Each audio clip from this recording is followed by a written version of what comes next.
এখানে আমি একটা 41 চেস্টের ফর্মা কাটিং করছিলাম, যার জন্য আমি চেস্ট লাইনটা নিয়েছি 10.2 আর সঙ্গে কিছুটা মার্জিন নিয়েছি। এটা চেস্টকে 4 দিয়ে ডিভাইড করে যেটা হয়েছে সেটা নিয়েছি। আর শোল্ডার লাইনটা আমি নিয়েছিলাম 5.5 ইঞ্চিতে, এই যে। আর আর্মহোলটা আমি নিয়েছিলাম 6.5 ইঞ্চিতে, এই যে এখানে আমার মার্ক করা আছে।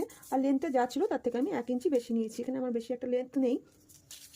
এবার দেখো ব্যাক পার্টটাকে এর উপরে রাখবো। আমি সাইডে নিয়েছি 2.2 ইঞ্চ নিয়েছি আমি সাইডে এখানটায়।